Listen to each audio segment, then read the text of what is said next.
This episode of Topcast is brought to you by UCF Online. 20 plus years of award-winning online excellence, over 75 online programs, one of the largest and most innovative universities in the U.S. ucf.edu/online.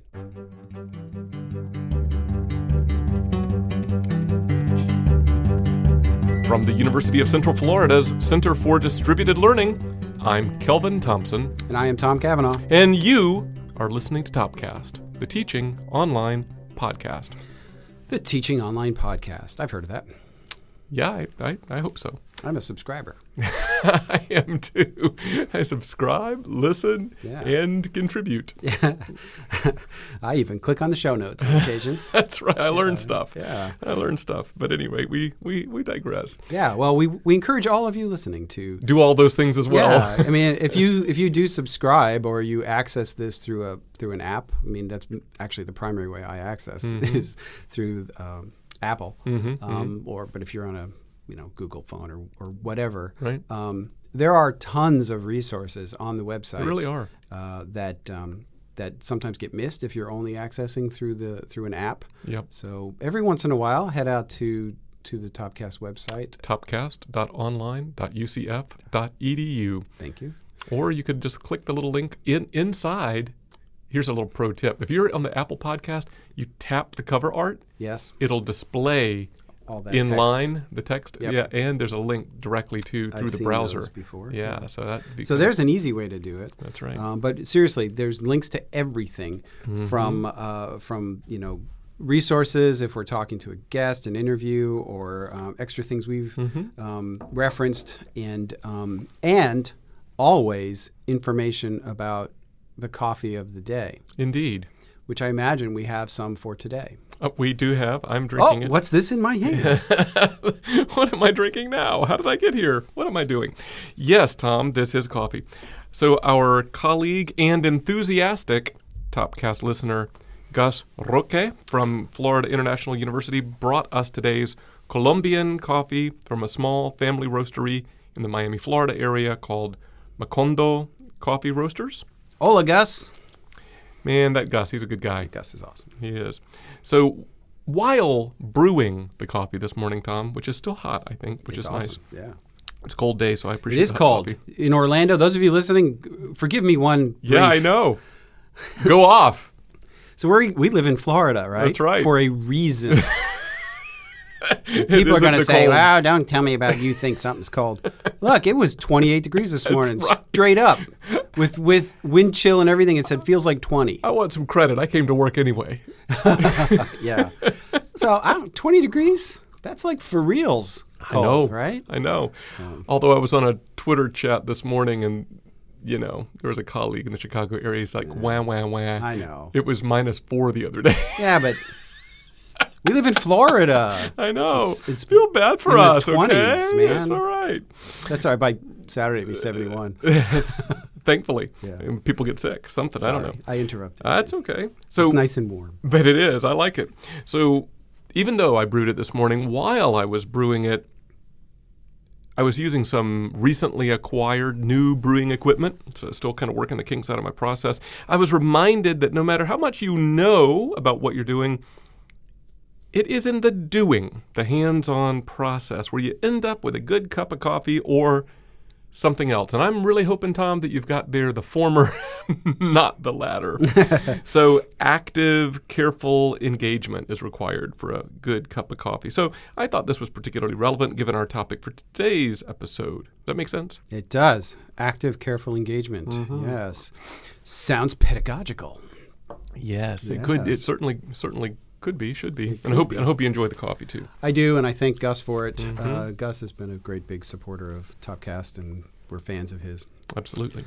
So yeah, I get it. Because we're going to be talking today about some aspects of online learning that bleed into the classroom environment, especially related to active learning. And we thought it might be interesting to talk a little bit about a project we are literally about to kick off. And we're nothing if not transparent here at Topcast. That's right. So it's very exciting for us, and it's definitely a cake that hasn't baked yet. I would say we've got a bowl and we're throwing ingredients in right now for this larger project. We've got ingredients that we know are awesome, but not rutabagas. Not rutabagas, but how they all mix together and cook up at the end of this project, we shall see. So maybe it would be worthwhile to talk a little bit about that. Yeah, maybe talk about the ingredients, talk about how they all come together, or you can talk about the eventual vision of the cake. Yeah, I guess maybe I'll start with the cake. Because I always like to eat dessert first. Me too. Life's short, man. Life is short. So recently, last fall, our Board of Trustees identified online and adaptive learning as a key area of strategic emphasis, and had it as a subject for a board summit kind of / retreat that they had.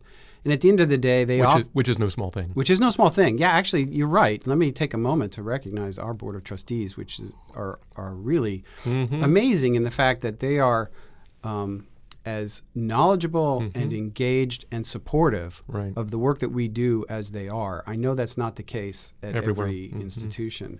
So yeah, kudos to the UCF board and under the leadership of the board chair, who's really he's great. So what they did was at the end of this kind of summit / retreat, it was authorize a significant number or a significant dollar amount of university reserves to be dedicated towards a strategic project to try to scale some of this stuff, and specifically for online, blended, adaptive, and active learning. So those 4 elements. Now, a course doesn't necessarily have to have all 4. But it should be in this ballpark, and we had made some commitments based on the dollar figures that they have authorized around the number of courses, and it's a significant number of courses, like 100 courses in different categories, 120 different faculty we're going to train. We want to impact 50,000 students. We want to build out 8 active learning classrooms. There's a whole bunch of different things. And we are in the process now, you and I and one of our colleagues, Wendy Howard, are kind of building out the plan for this. It's a 3-year project, and I have to provide periodic updates to the board about our progress against that. I know you're excited about that part. Yeah, that's right. That's all right. I have great faith in our team, and I think we're going to be hopefully moving the needle. Some of the courses we're targeting for this redesign, redevelopment effort are areas that we haven't often engaged with. Some of the STEM disciplines, some of the hard sciences or natural sciences, as they prefer, I guess. But with an emphasis on courses that have a history of not being successful with high DFW rates, or that are high impact courses, something like, depending, there are different labels for them, success marker, foundation courses, gateway courses to majors. There's more pejorative labels that sometimes people use as well. Yeah, I've heard some of those too, but we'll stay away from those. I agree. Yeah. I've been lately just saying challenging courses. Challenging courses, yeah. But I would say that the departments and the faculty and definitely the administration are coming at it with the attitude of, we want people to be successful in these courses. It's not the old weed out. It's not the old Thank you. I so agree with that. Education as a gate versus education as a bridge. This is more like that. Bridge. I heard that from someone. Yeah. But this is more education as a bridge metaphor, as opposed to you got to pass through this gate. So what we're trying to do is put together a plan. We've analyzed institutional data. We've identified a target list of courses that we think are the most the best opportunities to kind of have that kind of an impact. And then we've also aligned this effort with a larger general education program redesign that is going on concurrently, and the timing is just perfect to kind of layer these 2 things on top of each other and maybe get more bang for our buck. So that's the vision. Yeah. That's the goal behind it. There's obviously more details to that, but that's the big picture. I think it's very exciting. I love the idea of really, you hope to make a difference every day, for students and stuff. What do I say, Tom? Just trying to make online and blended learning even better, a little bit every day. A little bit every day. A little bit every day. So you hope for that, but looking where a little positive change could potentially reap exponential benefits, That's exciting. Yeah. And for all the way up at the Board of Trustees to recognize the potential of that and support it, I think that's awesome. Yeah, it really is. And we definitely have the support of our president and provost as well. But the deans have also been terrific. And so I'm really enthused about it. I haven't seen any big resistance yet, but we haven't kicked off all our meetings yet. No, so I think right. there will be things to come up that we just have to work out the kinks. But so far, I've been really pleased with everyone's enthusiasm and support. So maybe it would be worthwhile to take a moment to talk about why online, blended, adaptive, and active are the ingredients that we're talking about. Yep. So we know from not only national data, but I would say even more specifically institutional data, that that blended learning has outperformed all of our other modalities, and that online and face-to-face have essentially been equivalent.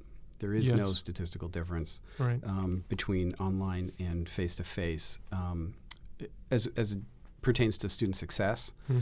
Measured by grades, and blended has outperformed always for 20 years the other two. And I think we've mentioned this previously. Withdrawal rates, faculty satisfaction, student satisfaction, all of stuff. those things. Blended is the winner, if you will. And if you haven't listened to some past Topcast episodes on blended, we have several, and we'll put those in the show notes as well. And there's innovation needed. We've had Norm Vaughn on before talking about innovations in blended. We've had Charles Graham when he was talking about research agendas, and blended is a... Questions of Consequence. That's right. Yeah, you love that title. I know. It's nice.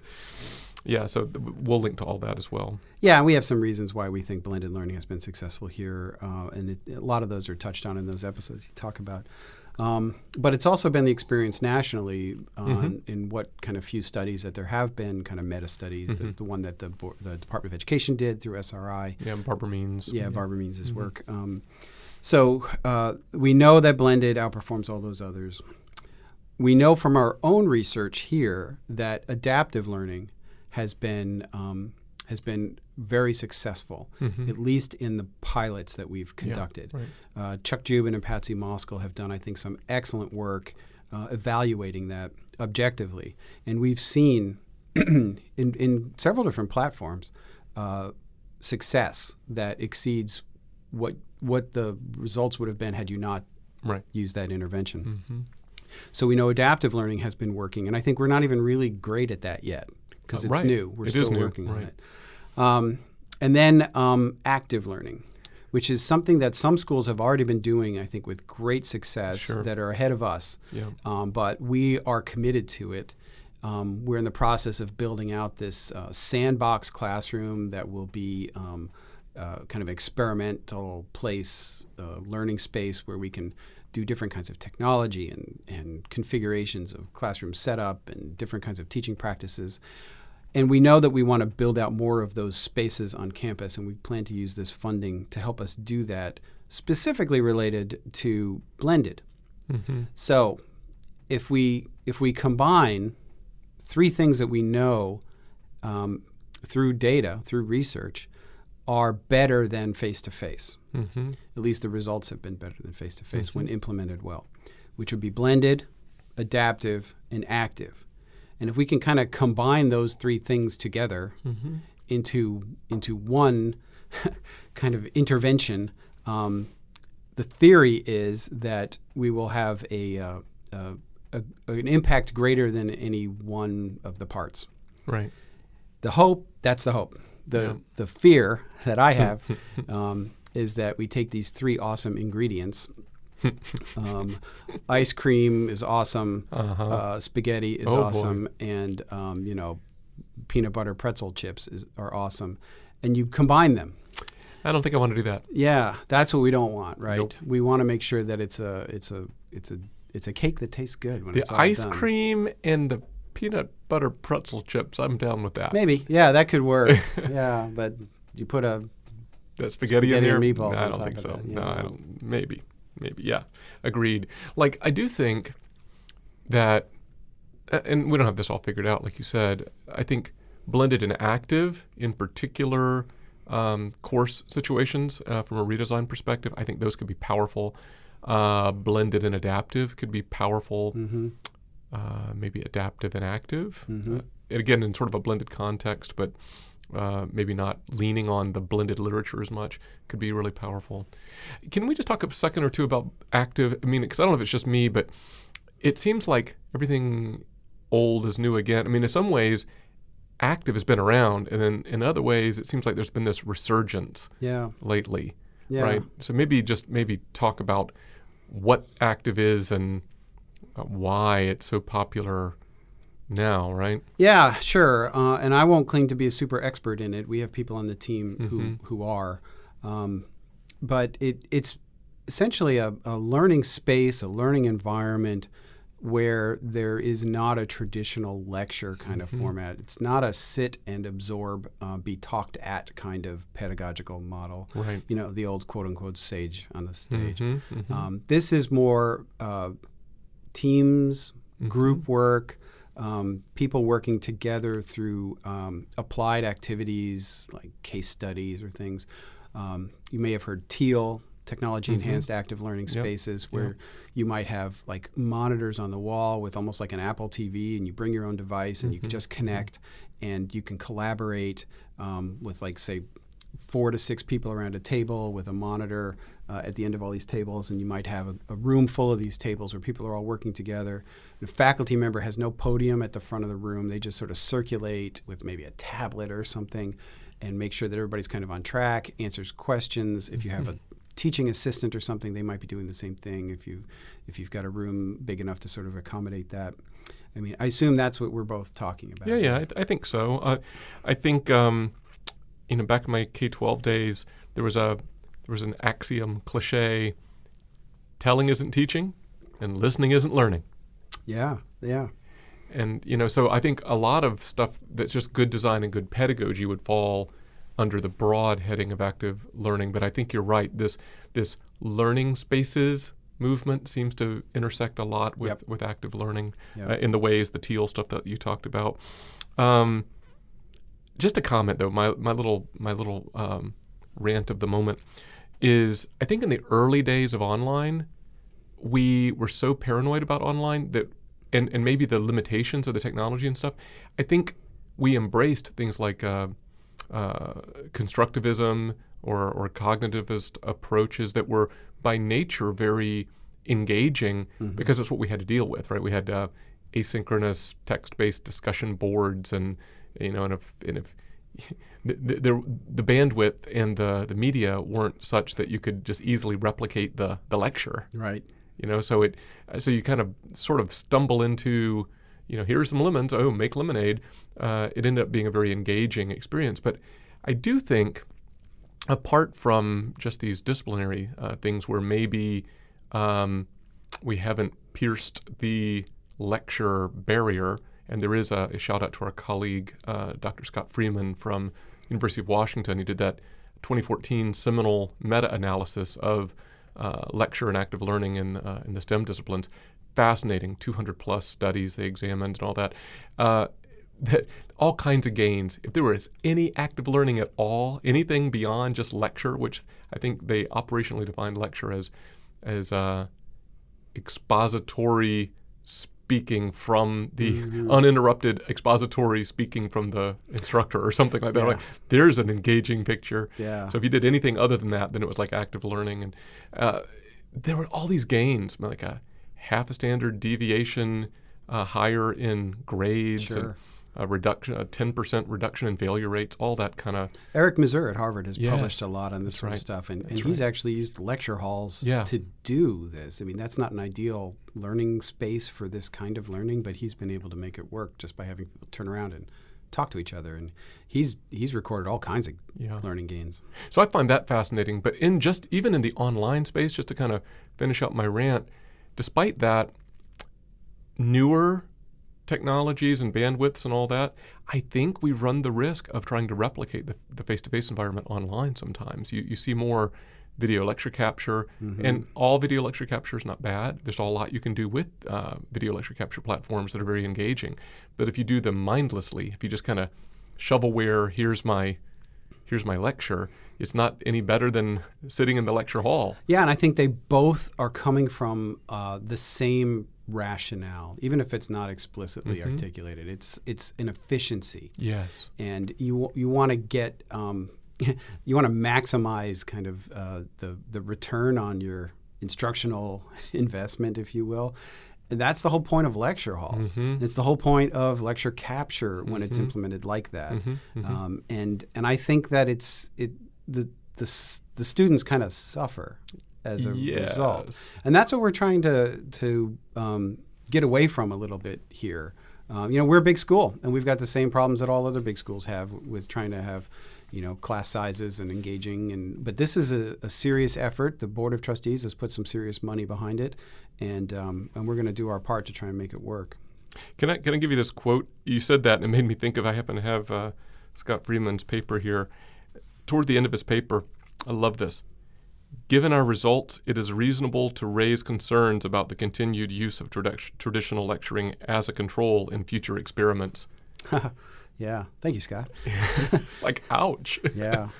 Wow. Yeah, well, Chuck Jubin says it's only since the dawn of online learning that face-to-face learning was the gold standard. It's like, well, why? Yeah, right. That's right. Some of it's great, but if you are in a 500-seat lecture hall and you're in the back of the room, I don't think that's such a gold standard, if I could say that off the side of my mouth like this. Yeah, that's right. That's right. So I'm real hopeful. I'm like you. I think we get these ingredients right and try it out a little bit. I think things are going to be better for big groups of students in ways that are institutionally noticeable. Yeah, that's the plan. And maybe as we go along, this is a 3-year project, we'll periodically pop back in and say how we're doing, and what we've learned, what's worked, what hasn't worked, and maybe somebody won't tweet it at our Board of Trustees if we talk about something that didn't work. We're just being honest here, folks. I'm just kidding. That's right. But I think evaluation, you said this, I believe, but evaluation is very important. Yes. And so we're going to be watching all this very carefully because we want to see what really does work and what are the right recipes and so forth. So we've already talked about this a little bit. Effects might show up downstream more than you would immediately perceive. It might not be in the here and now. It might be a course or two later. We've talked about that with our institutional knowledge management folks, some interesting evaluation approaches. Yeah, I think that's true. And a 3-year project, it doesn't mean we're going to stop doing this after 3 years, right? No, that's right. I would imagine that is true. Cool. So maybe what's your phrase? Put a bow on it? Put a button on it? Why don't you land the plane? Yeah, something like that. So let me take a shot at it and you see if you disagree. Wouldn't be the first time. So in our field, we know quite a bit about designing and facilitating effective technology-mediated courses. I think that's a fair statement. Our colleagues in other parts of our institutions have specialized knowledge as well, right? Our Faculty Center for Teaching and Learning, our student success colleagues who have responsibility for like tutoring and advising and co-curricular stuff. When we combine what we know strategically, we can potentially get to a whole new level of student success. Yeah, I think that's true. Maybe one example is, so we're helping to invest in these active learning spaces because we want to impact blended learning. But that's not to say those spaces can't be used for pure face-to-face classes. Right, if there is such a thing as a pure face-to-face class. But agreed, absolutely. Absolutely. Cool. All right, so thank you all for listening. And if you like what you're hearing, this might be a good episode to share with a colleague outside of your immediate circle. Doing so might lead to some productive conversations about how to better partner together to achieve your institutional goals. It is as simple as clicking share on your podcast app or just emailing a link to http://topcast.online.ucf.edu. And you can always check out all those show notes out there at that URL. Yes. That's awesome, Tom. That's a good plug. Thanks for that. Well, until next time for Topcast, I'm Kelvin. And I'm Tom. See ya.